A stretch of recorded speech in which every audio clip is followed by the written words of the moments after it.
तर आज संध्याकाळी आपल्या घरी येणार आहेत पाहुणे आणि म्हणून मी बनवते वरण. तर वरण सगळे एकजीव करून घेतलेलं आहे. इकडं पुऱ्या, बटाट्याची भाजी, वरण, अजून काही करायचं आहे बाकीचं ते चालू आहे सगळं काम. कढीपत्ता आणून ठेवला आहे.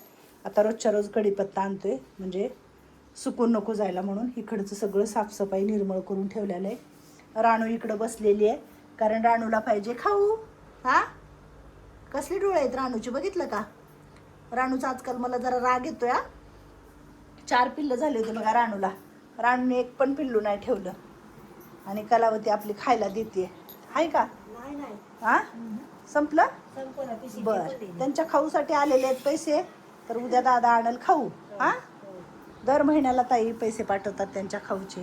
आईची चालली होती पूजा, म्हणजे पूजा केली आईने, फक्त दिवे जरा हवेने शांत झाले होते म्हणून. हे बघा तुम्हाला माझ्या घरच्या, माझ्या आश्रमातल्या देवांचं रोज दर्शन होतं. सगळे इकडं आहेत देव आणि सगळे देव आपल्याला प्रत्येकाने कोणी कोणी म्हणजे एकेकाने दिलेले आहेत.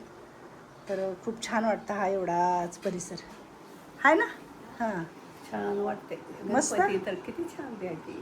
हां गणपती तर लयच भारी. गणपतीनेच खूप छान वाटतं सगळं. ही तर स्वामीची तर बघ लहान अशी बसली. स्वामींची ना. हे बघा अशी लंगडते आई, बघा अशी लंगडते. म्हणजे असं तिच्या एक पायाने असं लंगडते पूर्ण. काहीतरी झाले ग पायामध्ये, मी लचकली. काय करावं, पायामध्ये काहीतरी झाले. खाली उतरताना झाले इष्टीतच. बसमधून खाली उतरताना. म्हणून म्हाताऱ्या माणसाने जास्त फिरायचं नसतं. मला म्हणाल आता तुम्हाला म्हातारी म्हणायला लागली का? कसलं वारं सुटले. काय मग कुमार मॅडम काय करताय तुम्ही उन्हात? वारं सुटली. किती घाम आलाय. जा ना वरती जरा तोंड हात पाय देऊ. तोंड हातपाय जायचे. चाललं आवारलं वर जायचं, तोंड हातपाय जायचे व्यवस्थित. हा जा जा जा. हे बघा इकडं आज जरा वारं जास्त सुटले. भात घातले इकडं. खूप वारं जास्त येते ना.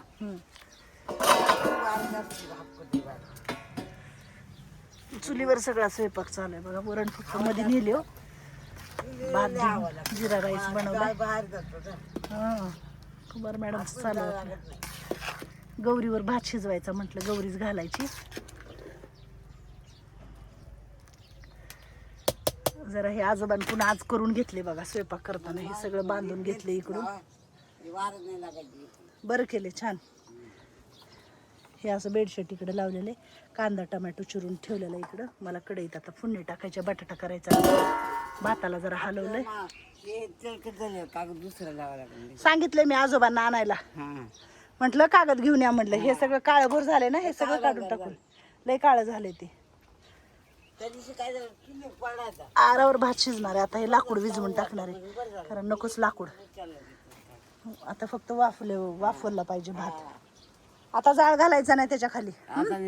गौरी फ्युरी घालशील. हा आरावर होईल. जावावरती तेव्हा तोंड हात पाय धुवा चांगले. विणी फिणी घाला जरा.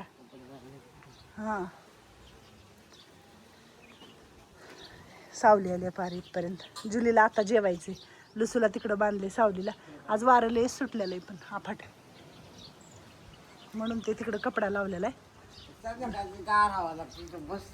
हा संध्याकाळचं छान वाटतं. चला खिशात हात घालून चला. वरण जरा फोडणी टाकते मी. संध्याकाळचा टाईम आहे आणि पाहुणे येणार आहेत आता आपल्याकडं. तर थेऊरमध्ये आहोत म्हटले, आम्ही दर्शन वगैरे करतोय. पुऱ्या वगैरे दुपारीच करून घेतल्यात म्हणजे ते पण जेवणार आहेत. बघूया. वरण इकडं केलेलं आहे.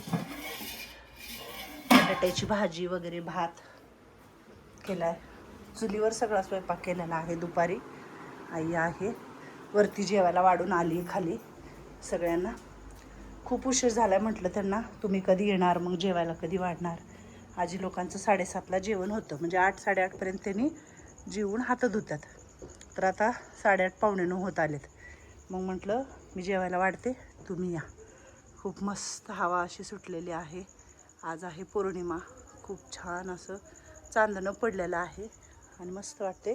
जुली एकटीच खाली आहे. चला आपण जाऊया वरती. जेवायला वाढून आली खाली. आता अजून थोडे वेळ वाट बघूया त्यांची, कारण खूप उशिरा जेवायला देऊन त्यांना लवकर जेवायची सवय आहे आपल्या सगळ्या आजी लोकांना. तर वाढलं वगैरे जेवायला. आता बघू अजून किती वेळ वाट बघावी लागते बघूया. हे बघा सगळे जेवायला बसलेले आहेत.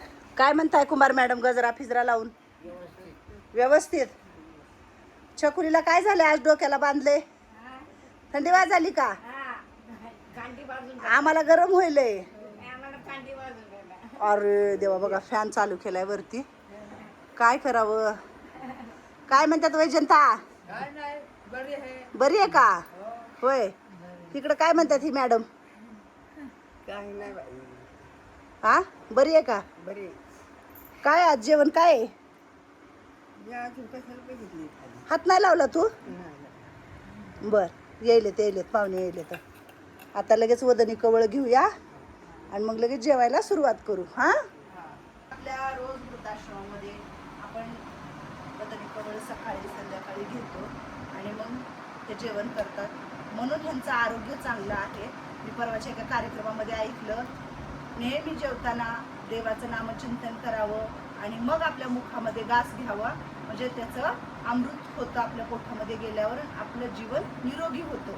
म्हणजे आज बरेचसे आजार हे ते, तर आपण पहिला घास घेताना जेव्हा आपण सात्विक जेवण करतो त्यावेळेस आपण नेहमी देवाचं नाव घ्यावं आणि आपला घास पहिला देवाचं नाव घेऊनच तोंडातून पोटात गेला पाहिजे. आणि आपण जे काही दुसरं खात असेल कधी, जे कोणाला आवडतं बाबा, आपण त्यांच्या आवडीनिवडीला नाही बोलू शकत, तर त्या जेवणाला नाही घेतलं तरी चालेल. पण रोजच्या सात्विक जेवणाला आपण रोजच्या घरामध्ये बसलं तरी तोंडात घास आणि देवाचं नाव, मग आपल्याला आजार रोग राई काहीच नाही होणार. बरोबर ना? तर आपण सगळे कुटुंबासारखे, आपल्या शेणामातीचं घर आहे, चुलीवरचा स्वयंपाक, हवेशीर राहणं, एकत्र बसून जेवणं, हे सगळं आज खूप कमी झाले घराघरातलं. हे आज खूप आपल्या घरामध्ये होतंय, म्हणून तुम्हाला